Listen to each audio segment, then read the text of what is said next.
Digital payment అయితేనే tickets ఆదేశాన్ని రద్దు చేయాలని బొబ్బిలి రైల్వే స్టేషన్ వద్ద సిపిఎం పార్టీ ఆధ్వర్యంలో నిరసన. స్టేషన్ సిసి చంద్రగౌడ్కు వినతి పత్రం ఇవ్వడం జరిగింది. ఈ సందర్భంగా సిపిఎం పార్టీ జిల్లా కార్యదర్శి వర్గ సభ్యులు టి శంకర్రావు మాట్లాడుతూ సాధారణ రిజర్వేషన్ టికెట్లకు డిజిటల్ పేమెంట్ ద్వారానే టికెట్ ఇవ్వాలని కేంద్ర ప్రభుత్వం ఇచ్చిన ఆదేశాలను రద్దు చేయాలని డిమాండ్ చేశారు. చదువులేని ప్రజలు, ఫోన్లు వాడకం లేని మహిళలు, పేద ప్రజలు, వలస కూలీలు వేలాది మంది రోజు ట్రైన్లలో ప్రయాణం చేస్తూ ఉంటారు. వీళ్ళు డిజిటల్ పేమెంట్ ద్వారా ఎలా టికెట్లు తీసుకోగలరని ప్రశ్నించారు. కేంద్రంలో మోడీ ప్రభుత్వం రైల్వేలలో వివిధ విభాగాలను అందులో రైల్వే బుకింగ్ కౌంటర్లను ప్రైవేటీకరణ చేయాలనే దుర్బుద్ధితోటే ఇటువంటి ఆదేశాలను ఇస్తుందని అన్నారు. రైల్వేను కార్పొరేటర్లకు అప్పచెప్పే కుట్ర మోడీ ప్రభుత్వం చేస్తోందని అన్నారు. ప్రజలందరూ ఈ దుర్మార్గమైన విధానాలను ఖండించాలని కోరారు. ఈ కార్యక్రమంలో సిపిఎం పార్టీ మండల కార్యదర్శి బలస శ్రీను, పట్టణ కమిటీ సభ్యులు బి యుగంధర్ తదితరులు ఉన్నారు.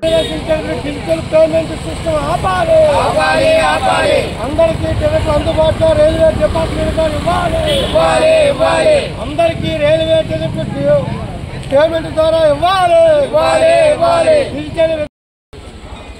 అవి వచ్చి నేను ఎక్కడికి వస్తాను, నేను టైం లేదు, మళ్ళీ వస్తే కూడా తీసు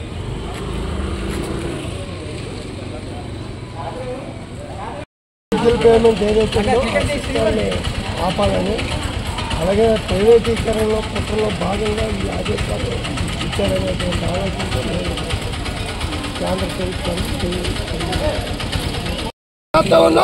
రైల్వే ప్రైవేటీకరణ విధానాలు ఆపాలని చెప్పేసి మేము కేంద్ర ప్రభుత్వం డిమాండ్ చేస్తూ ఉన్నాం.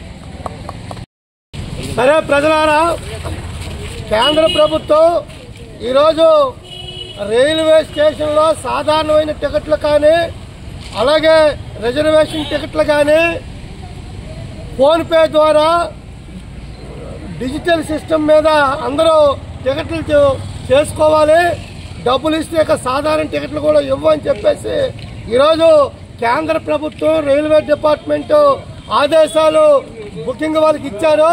వాళ్ళు ప్రజల మీద మీరు డబ్బులు వద్దు, ఫోన్ ద్వారా మీరు టికెట్లు చేసుకోండి అని చెప్పేసి చెప్తా ఉన్నారు. ఈరోజు మేము కేంద్ర ప్రభుత్వానికి చెప్తా ఉన్నాం, చాలా మంది ఈరోజు ఫోన్ పే సిస్టమే రాదు, డిజిటల్ పేమెంట్ సిస్టమే రాదు.